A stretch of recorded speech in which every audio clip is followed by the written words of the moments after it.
오늘 제가 들려드릴 이야기는 어쩌면 여러분에게 아주 익숙한 풍경일 수도 있고, 혹은 지금 이 순간 여러분이 온몸으로 겪어내고 있는 현실일지도 모릅니다. 마음을 가라앉히고 저와 함께 이 긴 이야기를 천천히 따라가 보시겠어요? 9월의 서울은 여전히 한여름의 잔재가 남아 숨이 턱 막힐 정도로 무더웠습니다. 그날의 공기는 유독 끈적거렸고 사무실의 에어컨 소음조차 제 신경을 긁어대고 있었죠. 저는 정갈하게 타이핑해 출력한 사직서를 손에 꼭 쥐고 인사팀 사무실 문 앞에 서 있었습니다.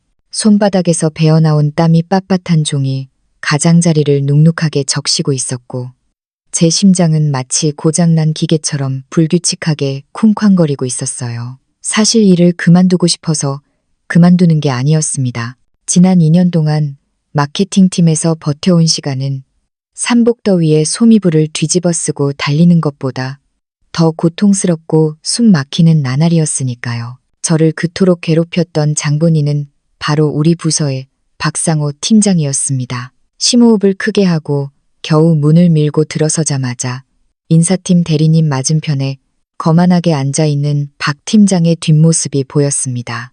제가 들어오는 기척을 느끼자마자 그는 마치 용수철처럼 튀어 일어나더니 제 손에 들린 사직서를 낚아채듯 빼앗아갔습니다. 그의 입가에는 비열한 웃음이 걸려 있었고 가늘게 뜬 눈으로 저를 훑어내렸죠.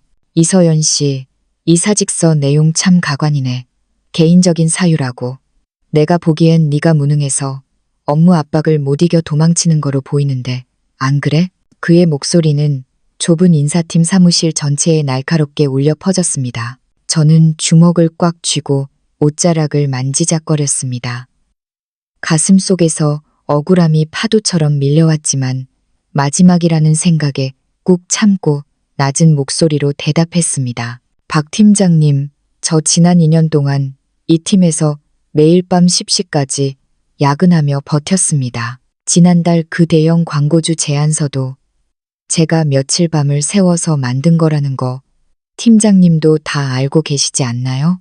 제 항변에 박 팀장은 어처구니 없다는 듯 제 말을 가로막으며 사직서를 책상 위에 거칠게 내동댕이 쳤습니다. 그 제안서 최종 서명자가 누구였는지 벌써 잊었어. 내 이름이었잖아. 내가 문구 하나하나 수정하고 윤색해서 다듬어주지 않았으면 광고주가 오케이 했을 것 같아? 그런데 이제 와서 은혜도 모르고 홀랑 나가버리겠다고 회사가 너를 홀대했다고 생각하는 모양인데 착각도 유분수지. 지난 2년 동안 귀에 못이 박이도록 들었던 소리였습니다. 제가 기획안을 짜고 발로 뛰어 광고주를 설득해 놓으면 공은 언제나 그의 차지였죠. 조금이라도 억울함을 내비치면 그는 저를 향해 팀워크를 모른다, 속이 좁다며 가스라이팅을 일삼았습니다. 이번만큼은 정말 더 이상 참을 수가 없었습니다. 그래서 큰 결심을 하고 사직서를 낸 것인데 떠나는 마지막 순간까지도 그는 제 가슴에 대못을 박고 있었습니다. 분위기가 험악해지자 인사팀 대리님이 조심스럽게 중재에 나섰습니다. 박 팀장님, 이서연 씨 퇴사 절차는 규정에 따라 진행하면 됩니다. 너무 흥분하지 마세요. 하지만 박 팀장은 대리님을 매섭게 째려보더니 다시 저를 쏘아붙였습니다. 이서연, 잘 들어. 오늘 이 사직서 내가 승인 안 해줘. 네가 여기서 이런 식으로 나가면 이 바닥에서 다시는 발못 붙이게 할 줄 알아. 내가 누구 인맥인지 알지. 어느 회사가 너 같은 배신자를 받아주겠어. 그의 협박에 온몸이 부들부들 떨렸습니다. 지난 2년의 세월이 주마등처럼 스쳐 지나가며 눈물이 핑 돌았죠. 당장이라도 소리를 지르고 싶었지만 이런 인간과 엮여봐야 나만 손해라는 생각에 입술을 깨물었습니다. 그런데 바로 그 순간 굳게 닫혀있던 인사팀 문이 쾅 소리를 내며 열렸습니다. 검은색 수트를 갖춰 입은 수행원들이 우르르 들어왔고 그 중심에 한 남자가 서 있었습니다. 키가 크고 날렵한 체구에 한치의 흐트러짐도 없이 정갈하게 넘긴 머리, 그리고 차가운 카리스마를 내뿜는 젊은 남자였습니다. 그가 등장하자마자 방 안의 공기가 얼어붙은 듯 정적에 휩싸였습니다. 인사팀장은 의자에서 튕겨나가듯 일어나 허리를 90도로 숙이며 말했습니다. 노지우 대표이사님? 여긴 어쩐 일로 직접 오셨습니까? 노 대표.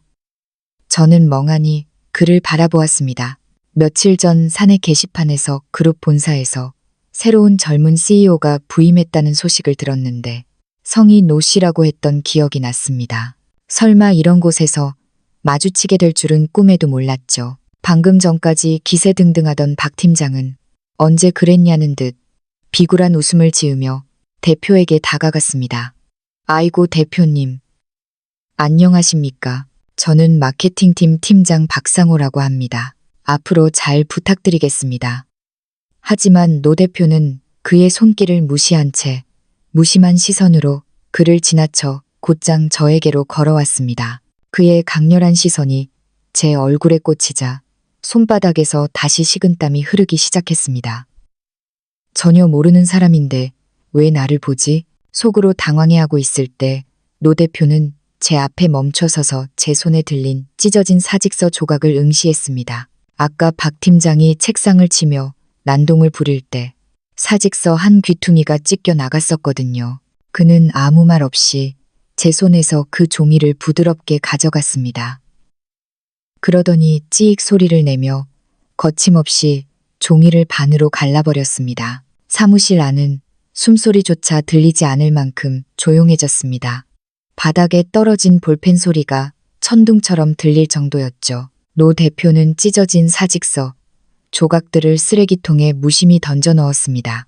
인사팀장의 입은 다물어질 줄 몰랐고 박 팀장의 얼굴은 순식간에 흑빛으로 변했습니다. 저 역시 머릿속이 하얘진 채 그 자리에 얼어붙어 있었습니다. 신임 대표가 부임하자마자 왜 내 사직서를 찢어버린 걸까? 당황스러운 침묵 속에서 노 대표가 손목시계를 확인하려 소매를 걷어 올렸습니다.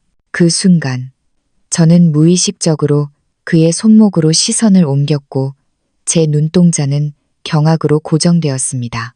그것은 아주 오래된 은회색 메탈 시계였습니다. 세월의 흔적 때문에 신우줄은 반질반질하게 달아 있었고 시계판 오른쪽 상단에는 가늘고 짧은 흠집 하나가 선명하게 남아 있었습니다. 그 시계를 보는 순간 제 가슴 속에서 웅장한 울림이 터져 나왔습니다. 이 시계. 이건 설마 내가 7년 전에 선물했던 그 시계 아냐? 7년 전 겨울. 저는 작은 무역회사에 갓 입사한 사회초년생이었습니다. 넉넉하지 않은 월급이었지만 고등학생 때부터 후원해 오던 한 아이가 있었습니다. 그 아이의 이름은 노지우였습니다. 당시 지우는 명문대에 합격했지만 가난한 형편 때문에 등록금조차 마련하지 못해 포기하려 하고 있었죠.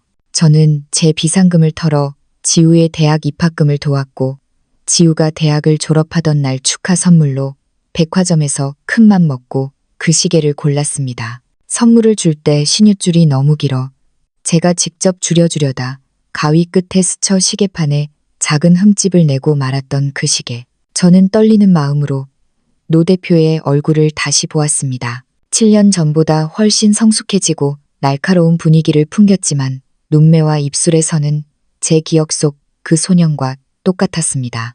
낡은 패딩을 입고 합격 통지서를 소중히 품에 안은 채 저를 바라보며 누나, 제가 나중에 꼭 성공해서 이 은혜 갚을게요 라고 말하던 그 소년 말입니다. 세상에 그룹 본사에서 내려온 신임 대표이사가 바로 제가 7년 동안 후원했던 그 아이 노지우라니요. 머릿속이 엉킨 실타래처럼 복잡해져서 아무런 반응도 하지 못하고 있을 때 옆에 있던 박 팀장이 제가 노 대표를 빤히 쳐다보는 걸 보고는 제 팔을 거칠게 잡아당겼습니다. 이서연, 너 지금 대표님을 어디라고 그렇게 쳐다봐. 빨리 사과 안 드려. 그의 목소리는 파르르 떨리고 있었지만 그 와중에도 저를 윽박지르는 태도는 여전했습니다. 그때 노 대표가 고개를 돌려 저와 눈을 맞췄습니다. 그의 눈동자 속에는 무언가 그리우면서도 벅찬 감정이 소용돌이 치고 있는 듯 보였습니다. 그가 드디어 입을 열었습니다. 7년 전보다 훨씬 깊고 단단해진 목소리가 사무실에 울려 퍼졌습니다. 이서연 씨입니까? 저는 마른 침을 삼키며 겨우 고개를 끄덕였습니다. 목소리가 나오지 않아 한참을 머뭇거렸죠. 가슴속에선 폭풍이 몰아치고 있었습니다. 박 팀장의 괴롭힘을 견디다 못해 회사를 떠나려던 이 절망적인 순간에 제가 진심을 다해 키워냈던 그 아이가 제 구원자가 되어 눈앞에 나타난 것입니다. 노 대표는 더 이상 제게 묻지 않고 고개를 돌려 박 팀장을 바라보았습니다. 그의 미간이 미세하게 좁아졌습니다. 당신이 마케팅팀 박상호 팀장인가? 조금 전까지의 아나무인 격이던 태도는 온데간데 없이 박 팀장은 모기만한 목소리로 대답했습니다. 네, 그렇습니다, 대표님. 이 직원의 사직서 누가 가로막고 큰 소리를 내라고 했지. 노 대표의 목소리는 높지 않았지만 그 안에는 거부할 수 없는 위엄과 서늘한 분노가 담겨 있었습니다. 그는 인사팀장을 향해 단호하게 명령했습니다. 인사팀, 오늘부로 이서연 씨의 사직서는 무효로 처리합니다. 앞으로 누구도 이 사직서에 대해 언급하지 마세요. 인사팀장은 연신 고개를 숙이며 알겠습니다, 대표님. 즉시 처리하겠습니다. 라고 답했습니다. 박 팀장은 당황한 기색이 역력해 무언가 항변하려 했지만 노 대표의 서늘한 눈빛과 마주치자마자 입을 꾹 다물 수밖에 없었습니다. 박 팀장의 얼굴은 종잇장처럼 하얗게 질려갔고 주먹 쥔 손이 부들부들 떨리고 있었습니다. 저는 옆에서 이 모든 광경을 지켜보면서도 여전히 믿기지 않았습니다. 지난 2년간 겪었던 수모와 억울함, 그리고 방금 전까지 저를 벼랑 끝으로 밀어넣던 박 팀장의 그 오만한 태도가 노지우라는 이름 석자의 한순간에 무너져 내린 것입니다. 저는 멀어지는 지우의 뒷모습과 옆에서 넋이 나간 박 팀장을 보며 묘한 기분을 느꼈습니다. 만약 저 사람이 나와 지우의 관계를 알게 된다면 어떤 표정을 지을까? 복잡한 생각이 머릿속을 스쳐 지나갈 때 노 대표가 다시 고개를 돌려 저를 보았습니다. 그의 표정은 조금 전보다 훨씬 부드러워져 있었습니다. 이서연 씨, 잠시 대표이사실로 오시죠. 드릴 말씀이 있습니다. 제가 대답할 틈도 없이 박 팀장이 다시 제 옆구리를 쿡 찌르더니 이번에는 간절한 눈빛으로 속삭였습니다. 이서연 씨, 아니, 서연 씨, 대표님한테 아까 일은 좀 좋게 말해줘요. 알았죠? 저는 박 팀장을 차갑게 쳐다보았습니다. 이제야 겁이 나는 걸까요? 지난 2년 동안 제 공로를 가로채고 저를 투명인간 취급하며 괴롭힐 때는 이런 날이 올 거라고 상상이나 했을까요? 저는 그의 말을 무시한 채 노 대표를 따라 인사팀 사무실을 나섰습니다. 복도에 모여있던 동료들은 신임 대표와 제가 함께 걸어가는 모습을 보며 웅성거리기 시작했습니다. 야, 이서연 대리가 대표님이랑 아는 사이야? 아까 사직서 찢으시는 거 봤어? 대박이다. 지우의 뒤를 따라 걸으며 그의 손목에 빛나는 그 낡은 시계를 보았습니다. 가슴 한구석이 따뜻해지면서도 코끝이 찡해졌습니다. 그 아이를 후원할 때 보상을 바란 적은 단 한 번도 없었습니다. 그저 고단한 삶 속에서 누군가 한 명쯤은 편이 되어줘야 한다는 생각뿐이었죠. 그런데 7년이 지난 지금 제가 가장 힘들고 외로운 순간에 그 소년이 이렇게 당당하고 멋진 모습으로 나타나 제 손을 잡아준 것입니다. 대표이사실 문 앞에 도착하자 지우는 문을 열고 저를 돌아보며 환하게 웃었습니다. 누나, 아니, 서연 누나, 정말 오랜만이에요. 그가 부르는 누나라는 그 따뜻한 호칭 하나에 7년 전 차가운 겨울바람 속에서도 서로를 격려하던 그 시절로 돌아간 것만 같았습니다. 저는 눈물이 쏟아질 것 같아 고개를 끄덕이며 겨우 대답했습니다. 그래, 정말 오랜만이다, 지우야. 네가 여기 대표님으로 올 줄은 정말 상상도 못했어. 지우는 저를 소파에 앉히고 직접 따뜻한 물 한 잔을 건넸습니다. 사실 누나가 이 회사에 있다는 건 진작 알고 있었어요. 본사 업무 인계 때문에 조금 늦었지만요. 오늘 한 발만 늦었으면 정말 누나를 놓칠 뻔했네요. 그동안 어떻게 지냈어요? 저는 떨리는 손으로 물잔을 쥐고 지난 2년 동안 박 팀장 밑에서 겪었던 일들을 아주 덤덤하게 하지만 숨김없이 털어놓았습니다. 굳이 동정심을 사고 싶지는 않았지만 이제는 진실을 말해야 할 때라고 생각했거든요. 제 이야기를 듣는 지우의 눈빛은 점점 차갑게 가라앉고 있었습니다. 지우는 제가 털어놓는 지난 2년의 이야기를 묵묵히 듣고 있었습니다. 제가 팀장 박상호의 교묘한 괴롭힘과 성과 가로채기에 대해 말하는 동안 지우의 얼굴은 점점 차갑게 굳어갔고 찻잔을 쥔 그의 손가락 끝에는 하얗게 힘이 들어가 있었죠. 저는 혹시라도 제 사적인 감정이 업무에 지장을 줄까봐 최대한 담담하게 핵심만 전달하려 애썼지만 지우의 눈빛만큼은 숨길 수 없는 분노로 일렁이고 있었습니다. 누나, 걱정하지 마세요. 누나가 겪은 그 억울한 시간들 절대로 헛되게 두지 않을 거예요. 그 인간은 제가 직접 처리하겠습니다. 지우의 목소리는 낮았지만 그 안에는 거역할 수 없는 단호함이 서려 있었습니다. 제가 지우의 강단 있는 모습에 놀라 그를 진정시키려던 찰나 대표이사실 문 밖에서 조심스러운 노크 소리가 들려왔습니다. 곧이어 문틈으로 박상호 팀장의 비굴한 목소리가 새어나왔죠. 대표님, 마케팅팀 박상호입니다. 이번 달 주요 업무 실적과 관련해 긴급히 보고드릴 사안이 있는데 잠시 실례해도 되겠습니까? 지우와 저는 잠시 시선을 교환했습니다. 지우의 입가에는 냉소적인 미소가 걸렸고 그는 문 밖을 향해 차갑게 내뱉었습니다. 들어오세요. 문이 열리고 박 팀장이 한 손에 두툼한 서류철을 든 채 들어왔습니다. 그의 얼굴에는 조금 전 인사팀에서의 아나무인 격이던 태도는 흔적조차 없었고 오직 상사에게 잘 보이려는 가식적인 웃음만이 가득했습니다. 하지만 저를 발견한 순간 그의 눈동자가 미세하게 떨리는 것을 저는 놓치지 않았습니다.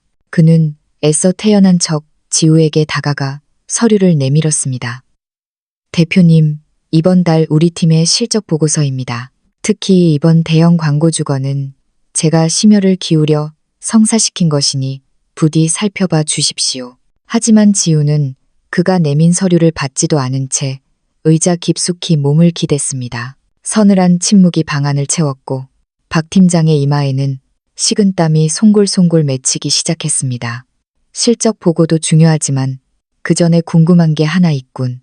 지우의 시선이 박 팀장을 꿰뚫을 듯 응시했습니다. 이서연 씨가 마케팅팀에서 일하는 동안 박 팀장은 평소에 부하 직원을 어떻게 대했지? 박 팀장의 안색이 순식간에 흑빛으로 변했습니다. 그는 들고 있던 서류철을 떨어뜨릴 뻔하며 더듬거렸습니다. 아, 그게 무슨 말씀이신지. 저는 서연 씨를 정말 아끼고 잘 챙겨줬습니다. 우리 팀 분위기 좋은 거 아시지 않습니까? 지우는 그의 말을 비웃듯 가로막으며 저를 바라보았습니다. 이서연 씨, 박 팀장이 본인을 어떻게 잘 챙겨줬는지 직접 한번 말씀해 보시겠어요? 저는 깊은 숨을 내뱉었습니다.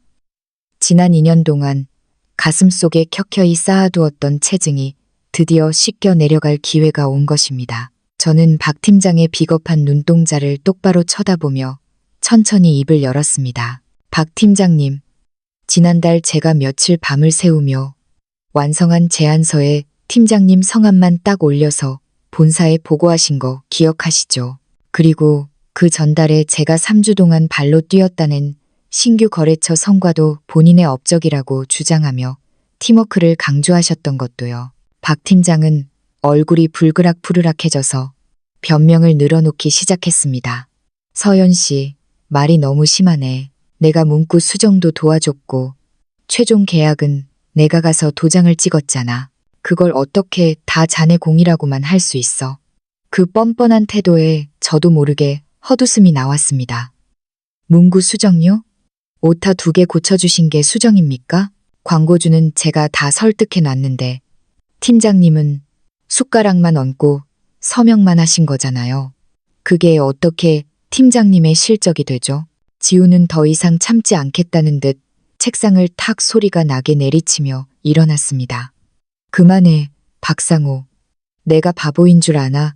아까 인사팀에서 이서연 씨를 어떻게 협박하고 무시했는지 내 눈으로 똑똑히 봤어. 그런데도 여기까지 와서 거짓말을 늘어놓다니 당신 같은 사람이 어떻게 팀장 자리에 앉아 있었는지 의문이군. 박 팀장은 다리에 힘이 풀린 듯 주저앉을 뻔하며 애걸했습니다. 대표님, 잘못했습니다. 제가 잠시 압박감이 심해서 한 번만 용서해 주십시오. 압박감이 심하면 부하 직원의 공을 가로채고 인격 모독을 해도 된다는 소리인가? 지우의 냉소적인 일갈이 이어졌습니다. 오늘부로 당신은 마케팅팀 팀장 직위에서 해임이야. 인사팀에 가서 발령 대기에 물류창고 관리부의 행정보조로 발령 낼 테니까. 박 팀장은 비명을 지르듯 울먹였습니다. 대표님, 안 됩니다. 제가 이 자리까지 어떻게 올라왔는데 전임 부사장님과의 인연을 봐서라도 제발 한 번만 기회를 주십시오. 전임 부사장, 지우의 미간이 더욱 깊게 파였습니다. 인맥과 줄 대기로 버티는 시대는 끝났어. 이 회사에서 중요한 건 실력과 인성이지 뒷배경이 아니야. 더 이상 추악에 매달리면 아예 해고 처리할 줄 알아. 지우의 단호함에 박 팀장은 더 이상 소리내어 울지도 못한 채 고개를 떨구었습니다. 그는 눈물을 흘리며 서류철을 챙겨 쥐고는 쥐구멍이라도 찾고 싶은 표정으로 사무실을 나갔습니다. 나가는 순간까지 저를 향해 원망 섞인 눈길을 보냈지만 저는 더 이상 두렵지 않았습니다. 지우는 박 팀장이 나간 뒤 제게 부드러운 목소리로 말했습니다. 누나, 저런 사람의 시선 따위 신경 쓰지 마세요. 이제 아무도 누나를 괴롭히지 못할 거예요. 지우는 곧바로 파격적인 제안을 내놓았습니다. 누나는 지난 2년간 실무를 완벽하게 익혔고 누구보다 마케팅 흐름을 잘 알고 있어요.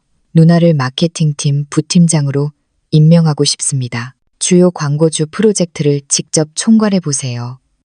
누나라면 충분히 해낼 수 있습니다. 저는 깜짝 놀라 손사래를 쳤습니다. 지우야, 그건 너무 과분해.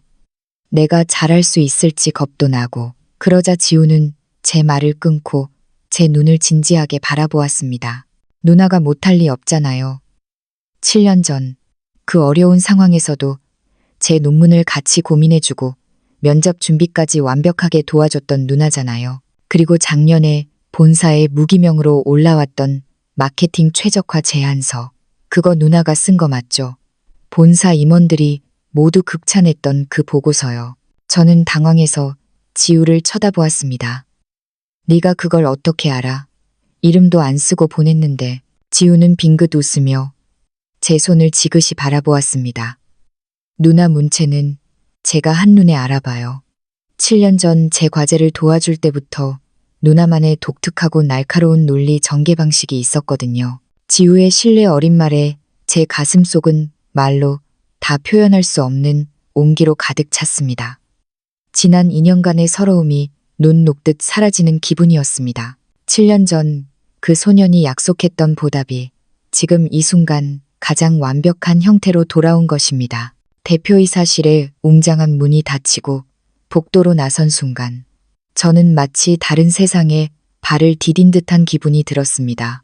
지난 2년 동안 저를 짓눌렀던 차가운 공기는 온데간데 없고 유리창 너머로 쏟아지는 오후의 햇살이 유독 눈부시게 느껴졌죠. 하지만 제 발걸음이 향하는 마케팅팀 사무실은 이미 폭풍전야와 같았습니다. 제가 문을 열고 들어가자마자 낮게 깔려있던 속삭임들이 썰물처럼 빠져나갔고 동료들의 시선이 저에게 집중되었습니다. 평소 저와 가깝게 지내던 후배 지훈이가 가장 먼저 조심스럽게 다가왔습니다. 서연 선배, 방금 소문 들었어요. 박 팀장님이 울면서 대표이사실에서 나왔다면서요. 정말 선배가 부팀장으로 발령 난 게 맞아요? 지훈이의 눈에는 호기심과 걱정이 교차하고 있었습니다. 다른 동료들도 일손을 멈춘 채 제 입술 끝을 주목했죠. 저는 그저 희미한 미소를 지으며 대답했습니다. 앞으로 우리가 할 일이 많아질 것 같아, 지훈아. 다 같이 힘내보자. 잊을 수 없는 고향의 맛과 따뜻한 위로. 그날 저녁 저는 집으로 돌아와 부모님이 고향 강원도에서 보내주신 택배 상자를 열었습니다. 상자 안에는 정성스럽게 말린 나물과 갓 담근 장아찌들이 가득했습니다. 문득 대표이사가 된 지우가 떠올랐습니다. 그 아이는 예전부터 제가 해준 집밥을 참 좋아했었죠. 저는 작은 반찬통 몇 개에 정갈하게 음식을 나누어 담았습니다. 비록 지금은 높은 자리에 앉아 있지만 제 눈에는 여전히 낡은 패딩을 입고 배고픈 배를 움켜쥐던 그 어린 지우로 보였기 때문입니다. 다음 날 아침, 저는 평소보다 일찍 출근해 대표이사실을 찾았습니다. 회의 준비로 분주하던 지우는 저를 보자마자 아이처럼 밝게 웃으며 반찬통을 받아들었습니다. 우와, 누나, 고향 집에서 온 거예요? 저 정말 이 맛이 그리웠어요. 지우의 천진난만한 모습에 저도 모르게 마음이 놓였습니다. 하지만 이런 우리의 평화는 오래가지 않았습니다. 독초처럼 퍼지는 악의적인 소문들. 박상호는 물류창고 관리부의 파란색 작업복으로 갈아입은 뒤에도 그 비열한 본성을 버리지 못했습니다. 그는 사내 익명 게시판과 단체 채팅방을 이용해 저에 대한 저급한 소문을 퍼뜨리기 시작했습니다. 이서연이 실력으로 승진했다고? 웃기지 마. 대표랑 보통 사이가 아니라던데. 7년 전부터 후원했다는 것도 다 거짓말이야. 사실은 나중에 이용해 먹으려고 수작 부린 거지. 박 팀장이 당한 건 순전히 이서연의 가스라이팅 때문이야. 대표를 꼬드겨서 사람 하나 매장시킨 거라고. 탕비실에서 물을 뜨고 있을 때 등 뒤로 들려오는 동료들의 수근거림은 제 가슴에 날카로운 화살이 되어 꽂혔습니다. 어머, 정말이야. 서연 씨가 그렇게 무서운 사람이었어. 사람 일은 모르는 거라니까. 저렇게 순진한 얼굴을 하고 뒤로는 대표랑. 저는 컵을 쥔 손을 부들부들 떨며 입술을 깨물었습니다. 진실은 언제나 소문보다 느리게 움직인다는 사실이 저를 절망하게 했습니다. 화려한 비상과 지우의 든든한 보호막. 지우는 이 모든 상황을 이미 꿰뚫고 있었습니다.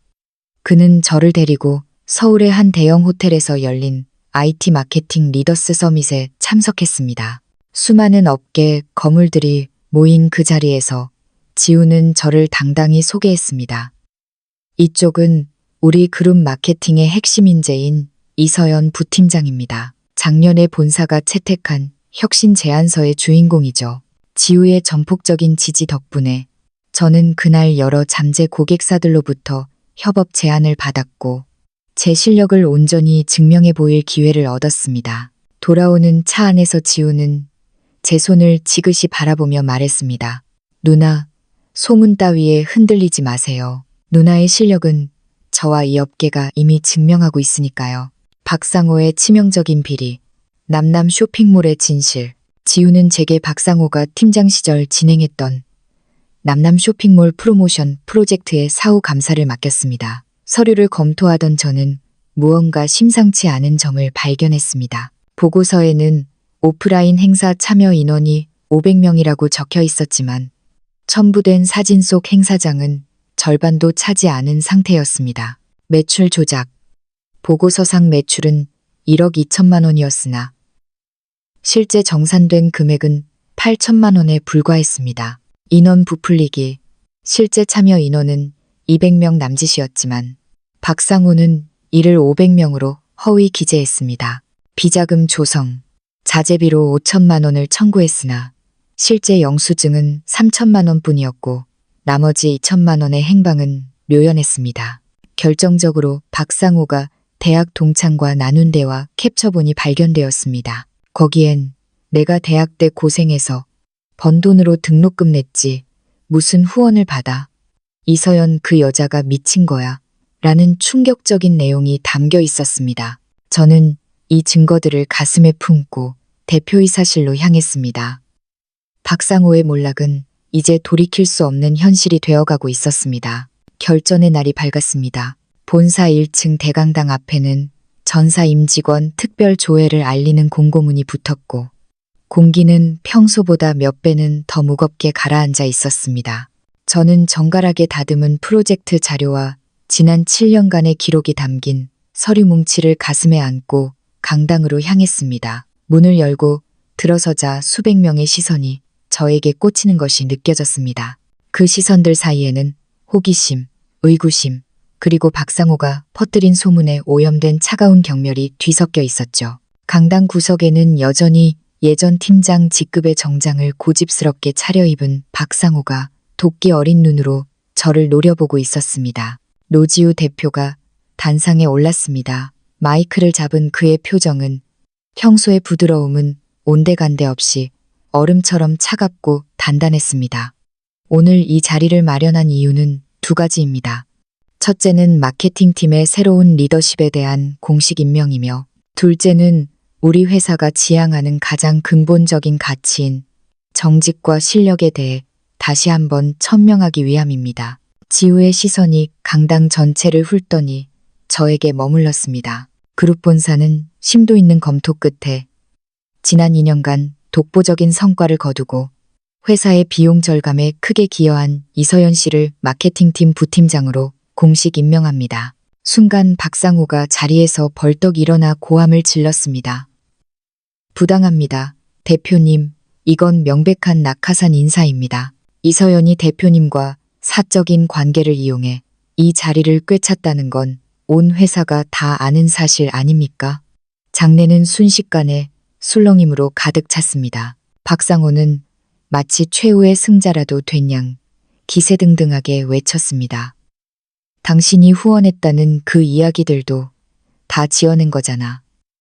나를 이용하려고 연극하는 거 모를 줄 알아? 저는 떨리는 숨을 몰아쉬며 단상 앞으로 걸어나갔습니다. 이제는 피할 수도 피해서도 안 되는 순간이었습니다. 저는 마이크를 잡고 차분하지만 떨림 없는 목소리로 입을 열었습니다. 박상호 씨, 당신이 끝까지 진실을 부정하니 제가 직접 증명해 보이죠. 저는 스마트폰을 스크린에 연결했습니다. 화면에는 2018년 3월부터 시작된 은행 송금 내역이 끝없이 펼쳐졌습니다. 매월 10일 월급날이면 단 한 번도 거르지 않고 박상호의 계좌로 입금된 50만 원, 80만 원의 기록들. 당신이 고시원에서 굶주릴 때, 당신 할머니가 수술비가 없어 눈물 흘릴 때 제가 보낸 돈들입니다. 당신의 학위와 경력은 제 피땀 섞인 월급으로 쌓아 올린 것입니다. 장내는 바늘 떨어지는 소리가 들릴 정도로 정적에 휩싸였습니다. 박상호의 안색은 순식간에 종이장처럼 하얘졌고 입술은 경련하듯 떨렸습니다. 그를 비호하던 전임 부사장조차 고개를 돌리며 그와의 선을 그었습니다. 하지만 이것은 시작에 불과했습니다. 지우는 감사팀에서 넘겨받은 박상호의 비리 보고서를 화면에 띄웠습니다. 프로젝트 수치 조작, 업체로부터 받은 억대의 뒷돈, 그리고 법인카드 사적 유용 내역까지 모든 진실이 밝혀지자 박상호는 그대로 바닥에 무너져 내렸습니다. 조회가 끝난 후 박상호는 보안 요원들에 의해 강제로 끌려 나갔습니다. 며칠 뒤 그는 회사 근처의 카페로 저를 불러냈습니다. 예전의 오만함은 찾아볼 수 없는 초라하고 꺾인 모습이었습니다. 그는 눈물을 흘리며 저에게 물었습니다. 처음부터 나를 이렇게 무너뜨리려고 기다린 거야? 그게 재미있었어? 저는 그를 가만히 바라보며 대답했습니다. 아니요, 나는 당신이 내 도움을 발판 삼아 멋진 사람이 되길 바랐을 뿐이에요. 당신을 무너뜨린 건 내가 아니라 당신의 끝없는 욕심과 배은망덕함입니다. 박상호는 결국 고개를 숙이고 생애 처음으로 진심 어린 그러나 너무나 늦어버린 사과를 건넸습니다. 그는 1억 원의 손해배상 청구와 함께 회사에서 영구 퇴출당했습니다. 박상호가 떠난 마케팅팀의 공기는 비로소 맑게 정화되었습니다. 그가 팀장이라는 권위 뒤에 숨어 부하 직원들을 옥죄던 보이지 않는 쇠사슬이 풀린 듯 사무실에는 생기와 웃음이 넘쳐나기 시작했죠. 예전에는 박 팀장의 눈치를 보느라 숨소리조차 크게 내지 못했던 팀원들이 이제는 자유롭게 의견을 나누고 서로를 돕는 모습은 제게 무엇보다 큰 위안이 되었습니다. 성동 커뮤니티 프로젝트, 진심이 닿는 마케팅. 제가 부팀장으로서 맡게 된 첫 번째 중요한 임무는 성동 커뮤니티 노인복지센터의 대규모 홍보 프로젝트였습니다. 이 프로젝트는 단순히 수익을 내는 것을 넘어 우리 사회에 소외된 어르신들에게 삶의 활력을 드린다는 점에서 저와 팀원들에게 큰 의미로 다가왔습니다. 우리는 책상 앞에 앉아 머리로만 기획하지 않았습니다. 저는 팀원들과 함께 매일 성동구의 골목길을 누비며 어르신들을 직접 만났습니다. 찬바람이 부는 공원 벤치에 앉아 어르신들의 거친 손을 맞잡고 그분들이 진짜로 원하는 것이 무엇인지 귀를 기울였습니다. 섬세한 배려. 어르신들이 가장 걱정하시는 낙상사고를 방지하기 위해 센터 바닥에 미끄럼 방지 설계를 도입하고 곳곳에 편히 쉬실 수 있는 인체공학적 벤치를 충분히 배치했습니다. 맞춤형 프로그램. 단순히 시간을 보내는 공간이 아니라 어르신들이 직접 종이접기를 배우고 건강 강좌를 들으실 수 있는 다채로운 문화 프로그램을 제안서에 담았습니다. 위기 극복의 팀워크. 시공 도중 예기치 못한 전기 회로 문제가 발생해 개관이 늦어질 위기에 처했을 때도 저는 당황하지 않고 평소 알고 지내던 숙련된 전기 기술팀을 즉시 섭외해 문제를 해결했습니다. 밤늦게까지 사무실에 불을 밝히며 물류 리스트를 수정하던 중 어린 자녀를 둔 미니 씨가 아이의 울음 섞인 전화를 받으며 눈물을 글썽인 적이 있었습니다. 저는 조용히 그녀의 어깨를 토닥이며 미니 씨 나머지는 내가 할 테니 어서 들어가 보세요 라고 말했습니다. 하지만 미니 씨는 눈물을 닦으며 아니에요, 부팀장님. 이건 제 일인걸요. 우리 팀이 다 같이 고생하는데 저만 빠질 수 없어요. 라며 끝까지 자리를 지켰습니다. 그 순간 저는 우리가 단순한 직장 동료를 넘어 하나의 목적을 향해 달리는 진정한 동료가 되었음을 느꼈습니다. 프로젝트 결과는 대성공이었습니다. 개관일날 제 손을 꼭 잡으며 이런 좋은 곳을 만들어줘서 정말 고맙다며 눈시울을 붉히시던 할머니들의 모습은 제 평생 잊지 못할 훈장이 되었습니다. 성동 커뮤니티의 이 소장은 인품과 실력을 겸비한 최고의 파트너라는 문구가 새겨진 감사패를 직접 전달하며 향후 모든 프로젝트를 우리와 함께하겠다고 약속했습니다. 마지막 발악과 뜻밖의 자비. 우리가 승리의 기쁨을 나누고 있을 때 박상호는 추락의 끝자락에서 마지막 발악을 하고 있었습니다. 그는 회사 정문 앞에서 대표이사의 직권남용과 이서연의 보복성 인사를 주장하며 1인 시위를 벌였습니다. 지우가 단호하게 대처하려 했지만 저는 차분하게 그 앞에 섰습니다. 박상호 씨, 당신이 여기서 아무리 소리 높여 외쳐도 당신이 가로챈 공금과 조작한 데이터의 진실은 바뀌지 않아요. 저는 그가 그동안 저질렀던 모든 비리 증거의 사본을 주변 사람들에게 공개했습니다. 구경하던 동료들이 그의 추악한 실체를 알게 되자 그는 더 이상 서 있을 힘조차 잃은 듯 주저앉았습니다. 그때 그의 낡은 스마트폰이 울렸습니다. 위독하신 할머니의 수술비가 부족하다는 병원의 연락이었습니다. 그는 제 바짓가랑이를 붙잡고 눈물을 흘리며 애원했습니다. 서연 누나, 내가 다 잘못했어. 제발 할머니 수술만이라도 하게 해줘. 회사에 갚아야 할 1억, 내가 평생 막노동을 해서라도 다 갚을게. 지우는 냉정하게 거절하려 했지만 저는 지우의 눈을 가만히 바라보았습니다. 지우야, 이 사람의 죄는 밉지만 병상에 계신 할머니는 죄가 없잖아. 반년만 유예해주자. 결국 지우는 제 뜻을 따라 변제 기간을 6개월 연장해 주었습니다. 그것은 박상호에 대한 자비라기보다는 제가 평생 지켜온 사람에 대한 예의였습니다. 전달되는 시계, 그리고 영원한 유대. 얼마 후 지우는 저를 대표이사실로 불렀습니다. 그는 수줍게 웃으며 예쁜 선물 상자 하나를 건넸습니다. 상자 안에는 그가 차고 있는 낡은 시계와 닮았지만 훨씬 세련되고 우아한 여성용 손목시계가 담겨 있었습니다. 누나, 7년 전 누나가 저에게 주신 그 시계 덕분에 저는 시간을 헛되이 쓰지 않을 수 있었어요. 이제는 제가 누나의 앞날을 지켜드리고 싶어요. 저는 시계를 손목에 차며 지우에게 고마움을 전했습니다. 지우는 이제 누나처럼 본인도 어려운 학생들을 후원하기 시작했다는 기쁜 소식을 들려주었습니다. 선희는 그렇게 씨앗이 되어 또 다른 숲을 이루고 있었습니다.